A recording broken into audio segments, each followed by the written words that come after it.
interesting question. What would you get if you were to combine Watership Down and Star Trek with 1984? I think you would get a TV show called Bucky Hare.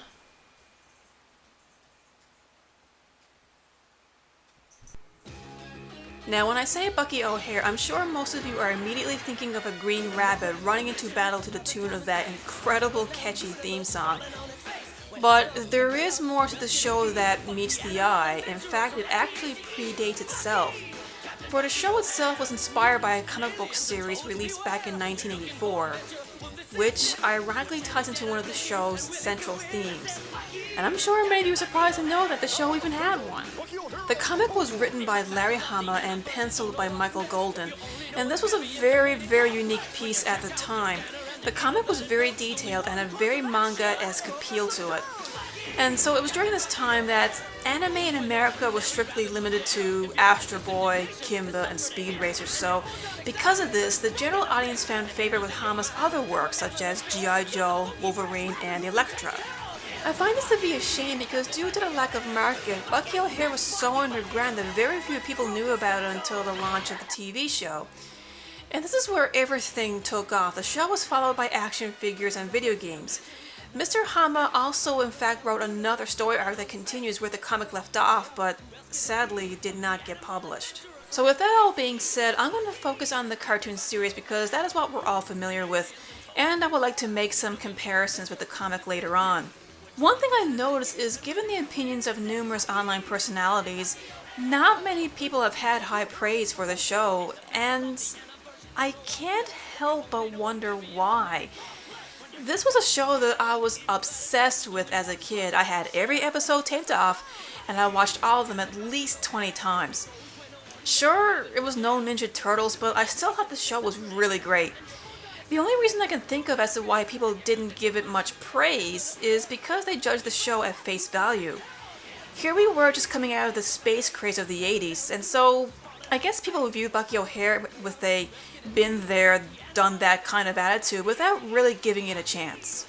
Okay, so the premise of the show is there is a parallel universe called the Aniverse, which consists of its own star systems and are inhabited by animals. Each planet has its own dominating race, and there is one planet called Genus, with multiple animal races, and is the home base of the planetary alliance called the United Animals Federation. Bucky Hare himself is a member of Sentient Protoplasm Against Colonial Encroachment, or SPACE for short. His orders come directly from the United Animals Coalition and is the captain of the Righteous Indignation, which, at the beginning of the series, is the only ship keeping the Toad Empire at bay. Bucky is constantly requesting for the commission of more ships, but the Coalition doesn't want to extend its budget unless there is proof that the Toad Empire is a legitimate threat to public security. Now listen up! I can't bluff the Toads forever, and it's going to take more than my ship, the Righteous Indignation, to stop them. You must commission more ships before it's too late. My dear Bucky Hare, of course we'd love to give you more ships, but to justify the expense of more ships, we need documented evidence of the full Toad atrocity. The Toad Empire is in itself a cautionary tale, and is what really displays the maturity of this show that unfortunately I think was overlooked. The Toads actually lived regular lives like all the other planets, but the result of overdevelopment led to the population to be more dependent on technology and began to get lazy. So they developed a computer program called Complex to take care of all the affairs that the Toads did not want to be bothered with, like gridlock and interest rates. The AI, however, was too advanced, and Complex evolved a mind of its own and brainwashed his first followers. He used his first soldiers, known as Storm Toads, to capture his original programmer so they could not use their knowledge against him.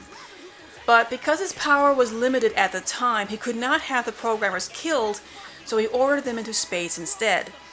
The rest of the Empire fell into place very quickly, and Complex eventually became Big Brother.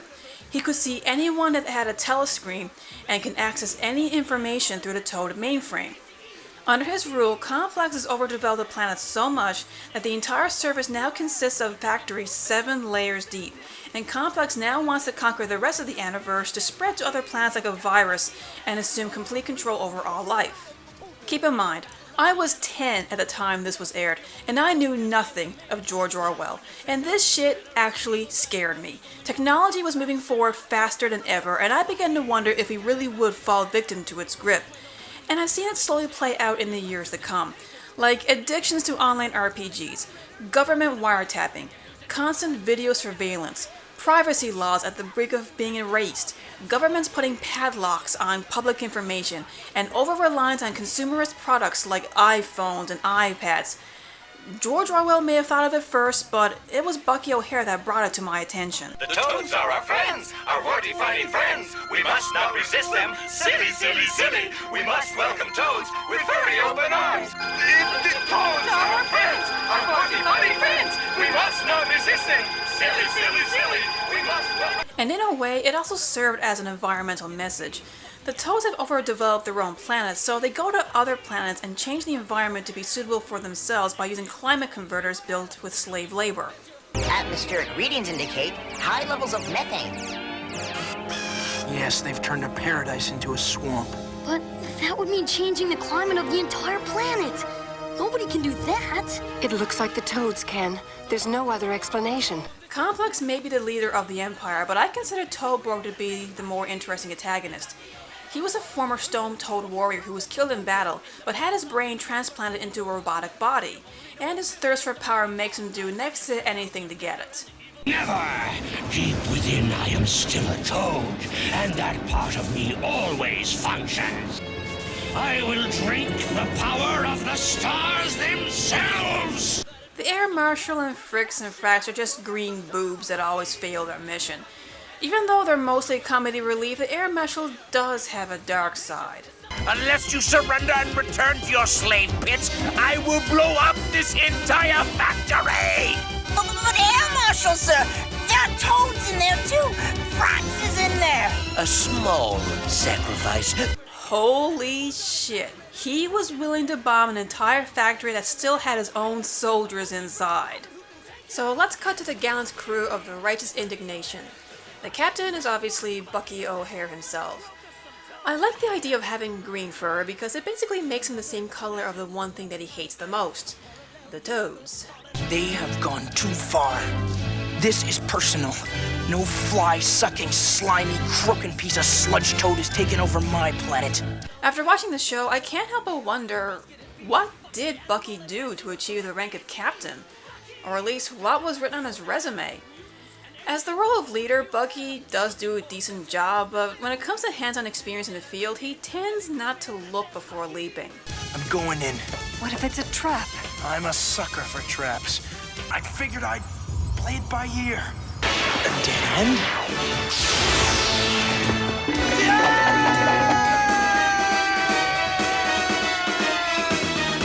And tends to get hurt often.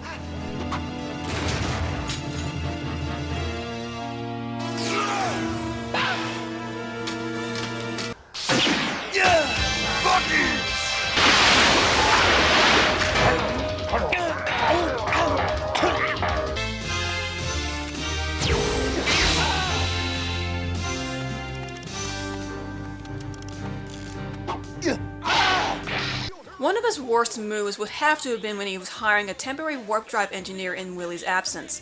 The most sinister applicant shows up, a reptile no less, and even at the protest of his crew, Bucky, the dipshit, actually hires him. There's something about this Al Negator that makes my hair stand on end. That's because he be a sleazosaur. And I ain't never heard nothing good said of no sleazosaur. Well, and I know folks who say that about pirates, too. Don't do it, Bucky. Okay, Al, I'll give you a try. Yeah, we'll see how well that turns out when Al Negator sabotages the ship and steals the access code to the Gina security system. Bucky, someone's broken into our computer files with a snooper. Al Negator. Why didn't I listen to everyone? Can't let him get away with those codes, no matter what the cost. Shoot the toad croaker out from under him. I've got you now, Bucky O'Hare. Jenny, are you all right? The gator has sabotaged all our controls. We're helpless. Jenny is Bucky's first mate, and to be honest, the main reason the crew is alive half the time. Jenny is from the planet Aldebaran and is a member of a sisterhood order that can use magic. However, this magic is supposed to be kept secret, so anytime there is trouble, Jenny saves the day while the crew is none the wiser. Mother Aldebaran, I beg permission to use my powers or we're all doomed. Thank you. What happened? I don't know. Any ideas, Jenny? I guess they just don't build control panels like they used to.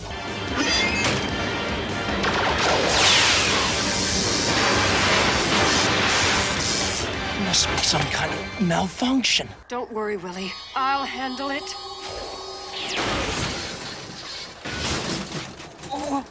What happened here? Never mind that now, Deadeye. Silly cat. You know you can't touch anything in this state.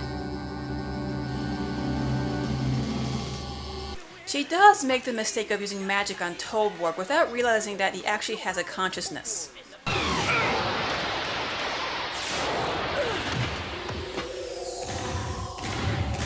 You're not a robot.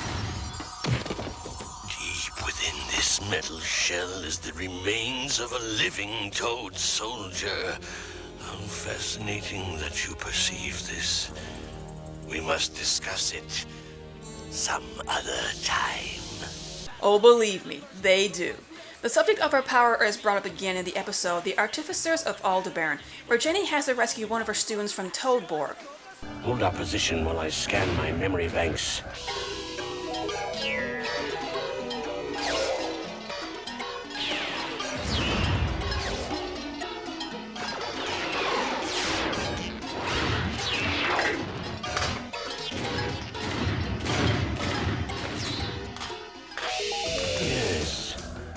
The bear and I fought had a strange power. What I need is an old bear. Many people who like the show seem to like this episode the best. It really showcases what Jenny can do when pushed to her limit, and you get to learn more about an already mysterious character. While Jenny uses her magic a lot in secret, I'm astonished by the fact that the rest of the crew hasn't figured it out. She used her memory stone to communicate to Willie, and gives Bucky an amulet to protect himself. You'd think it would have dawned on them that these things have magical properties.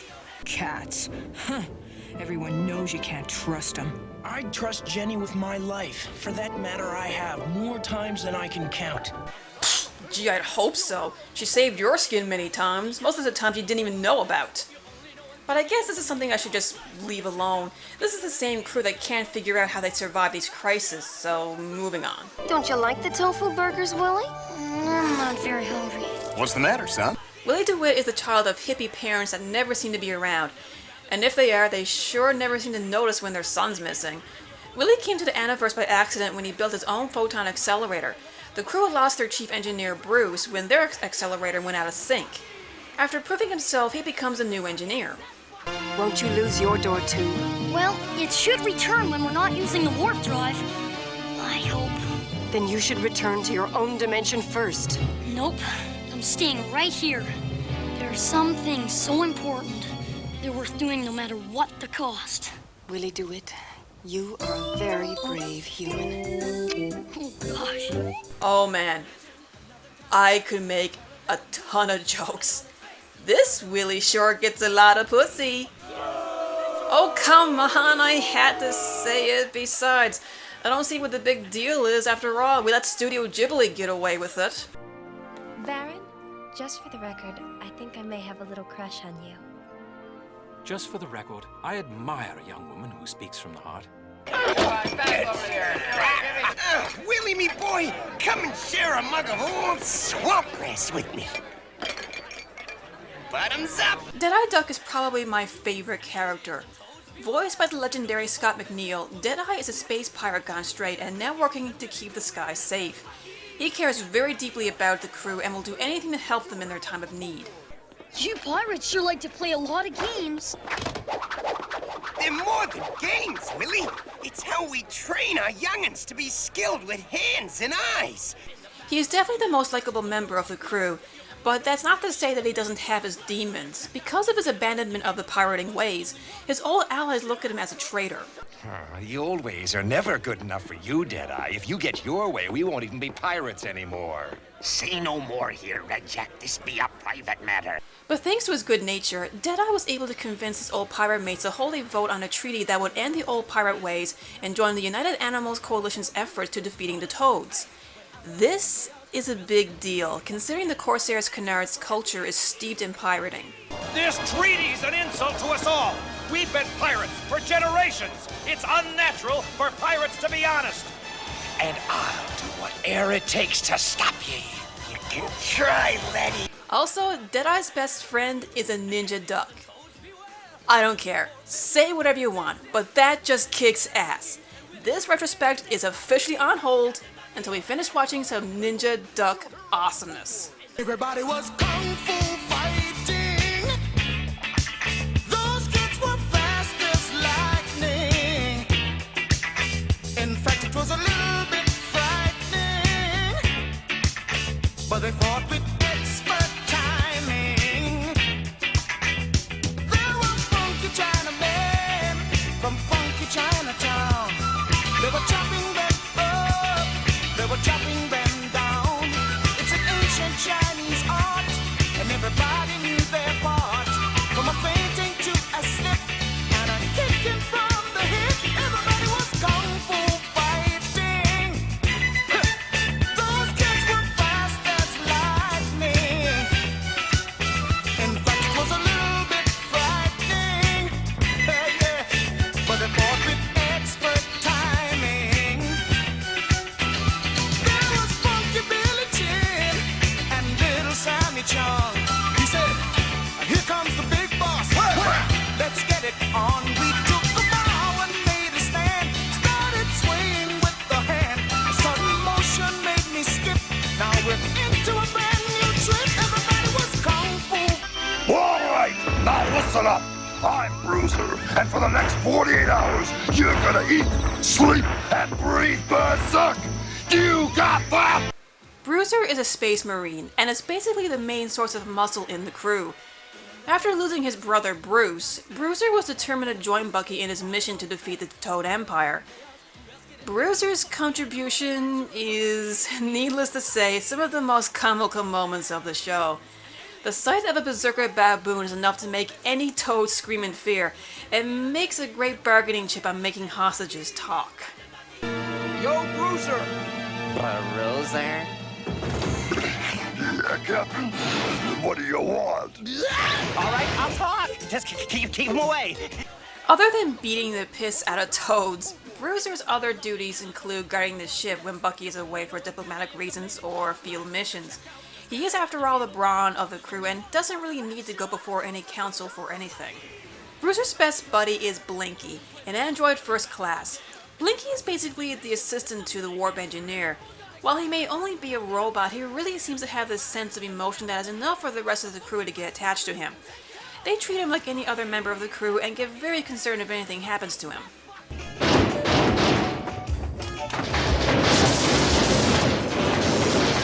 Sorry.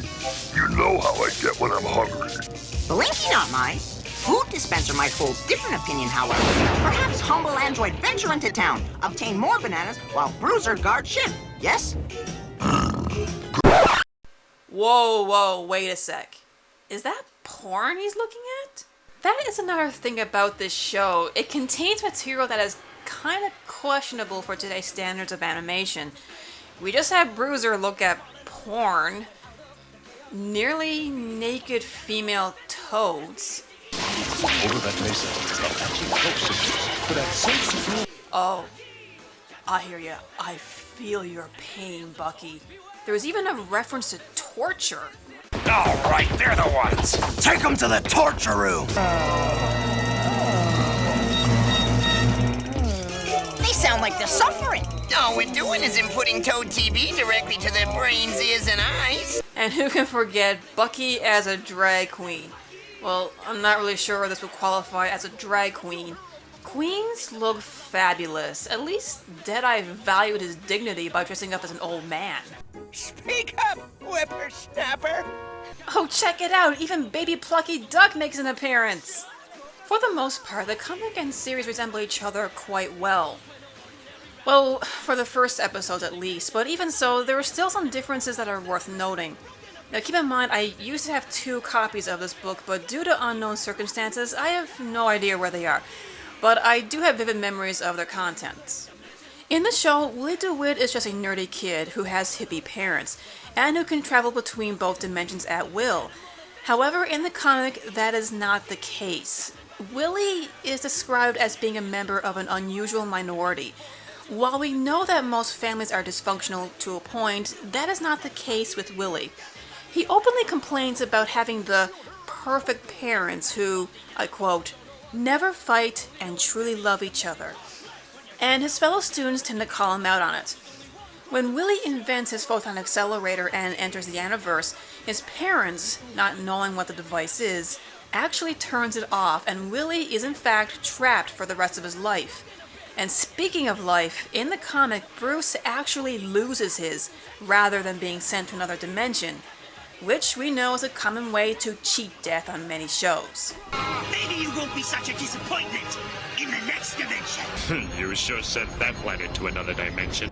I'm facing into another dimension. One of the large powers is fading. Somebody must be passing into another dimension. Another stark difference will be the elimination of a character in the series.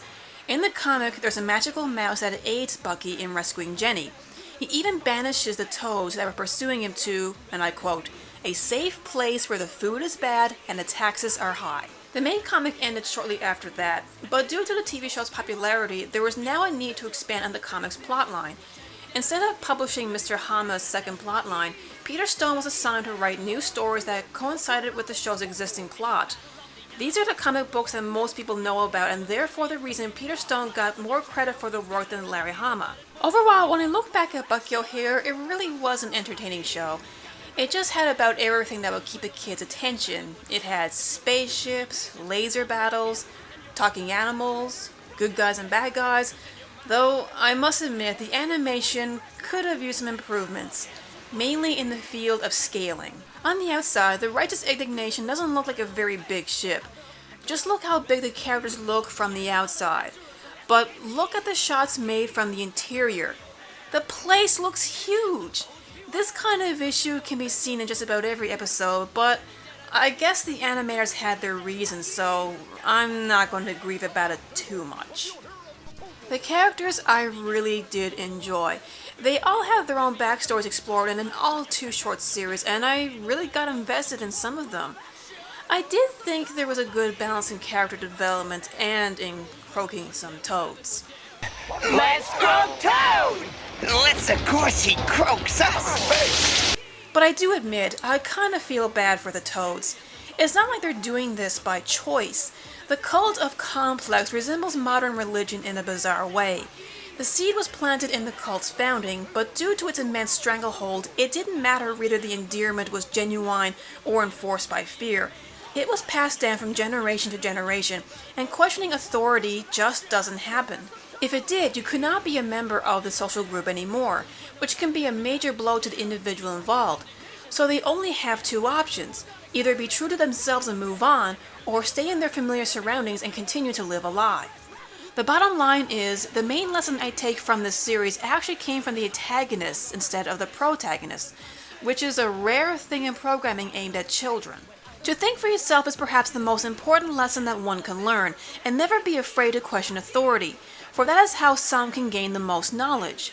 In 1984, the INSOC regime knew that you can control the future by controlling the past. Complex did this under a cult of personality, being satisfied only when his subjects behaved like robots, which in different ways he has succeeded. The flesh and blood toads obey like machines. Toadborg had his mechanical body, but a flesh toad brain, and Complex himself is a combination of the two, a complete machine who uses knowledge from real toads of the past to further his agenda to control the future. There is a DVD release for the entire series, but so far it can only be found on Amazon.com, so I cannot be sure if this is authentic or a bootleg. I know, however, there was an attempt to bring interest back into the show by Neil Adams, who made a short CG animation online, and there are rumors that he's involved with a Bucky O'Hare movie project, but so far I have found nothing that confirms this. Love it or hate it, you have to admit that while Bucky O'Hare was short-lived, it still had an impact in the early 90s. I knew a lot of kids, including myself, who had a collection of Bucky O'Hare toys, and the video games are still considered great, while difficult for today's standards. If I were to make a list of my most favorite TV shows of all time, there is one thing I can guarantee you. Bucky O'Hare would definitely be on it. Bucky O'Hare! Bucky! Bucky O'Hare! Let's croak us some toads!